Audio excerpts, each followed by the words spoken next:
She's an educator and a counselor with her master's in theological studies. Then she combined her knowledge and experiences and wrote a book to help others unleash 15 Bible-based keys to unlocking your self-worth. Patrice Tabitha Christie joins us now via Zoom. Good morning, Patrice. Welcome to Smile Jamaica. Good morning, Delia. Thank you. All right. So there are 100 Bible-based keys. How did you determine what these specific 15 are and how they would help us to unlock our potential?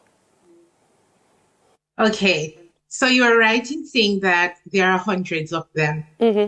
Selecting 15 would have been based on my theological studies, as well as what the Lord has birthed in me.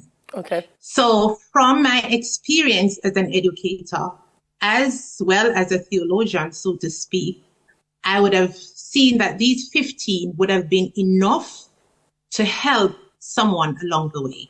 All right. So I know what you've done is you've narrowed down some of the challenges that we face in terms of realizing our potential and then providing the answers. And so the very first thing is the imposter syndrome that many people face. For those who are watching who don't know, just quickly clarify what is the imposter syndrome and how do we unlock that challenge? Okay, awesome. Imposter syndrome, it's a psychological term really that we meet.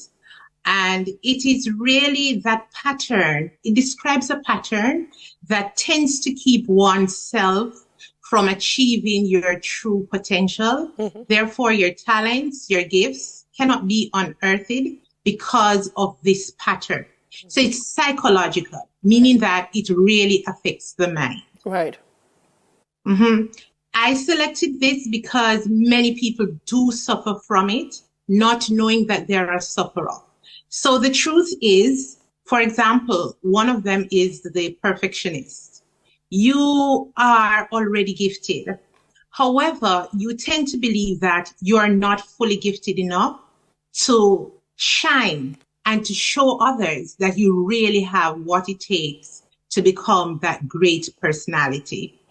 And this fraudster, I call it a fraudster, if you've seen in the book, it tends to defraud you of shining out there to show others that you're truly who you are. All right, so disputing negative thinking is another chapter, overcoming the fear of failure. I was very interested, though, in tracking and measuring success, because if you engage with NGOs and international agencies, they'll tell you they have to see how the testing and the measurement is going to happen.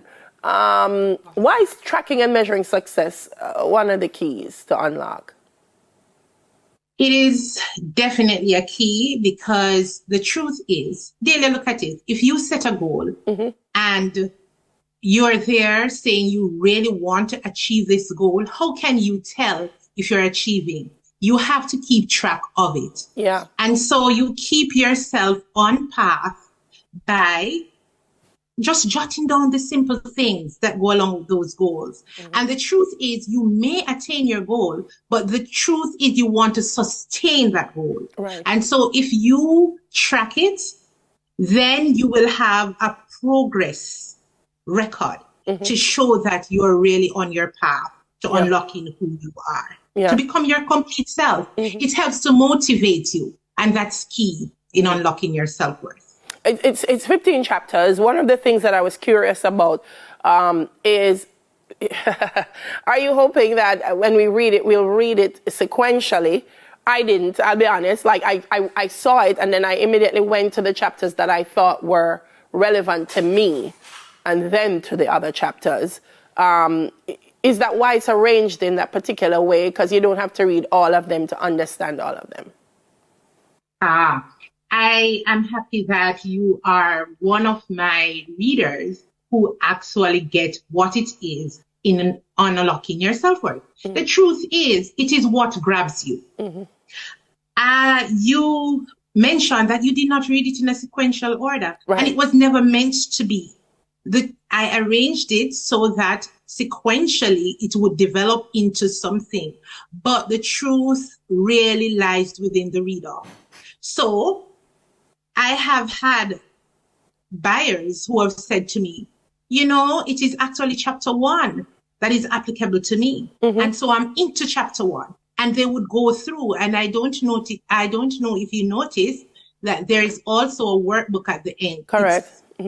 Right. So they will work with chapter one and keep a log at the back.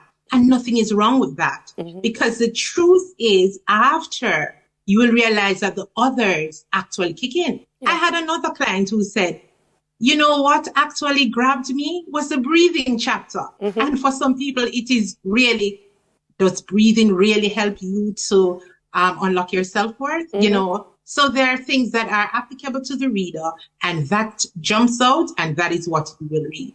Yeah. You're an educator at Westwood. Yes. Do you feel that books like these are, I guess, more relevant to young people and particularly young women in a society such as ours? Very good question. I work with young women, and I've been working with them for 15 years plus. And the truth is, because I've had students coming to me with concerns that are really captured in that book, I would say it is relevant to young people. However, my audience is a mixed audience. Right. Because the truth is, some people missed it as youth and are now realizing, oh my God, I have not really lived my life. So yes, I'm targeting the youth because I do not want them to make the mistakes of the adults now. But the adults, I am also using this as a corrective measure for them. So I'm saying everyone, Delia. Yeah, I know you mentioned the breathing. You also talk about anxiety, and we live in a society that really makes everybody so anxious about, are we going to hit the mark? Are we going to be, successful? There's so much pressure on us, Patrice. Talk to me about that and the idea that self-worth and self-value really has to come with a knowledge of who you are and what you are capable of. Awesome.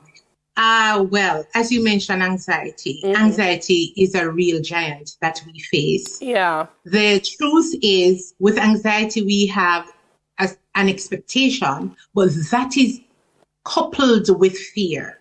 And fear is really the enemy here. Yeah.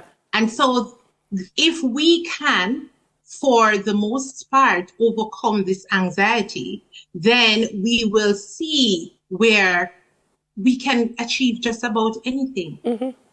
And I would have mentioned through the pandemic how anxious I was and fearful I was in going through, because I really didn't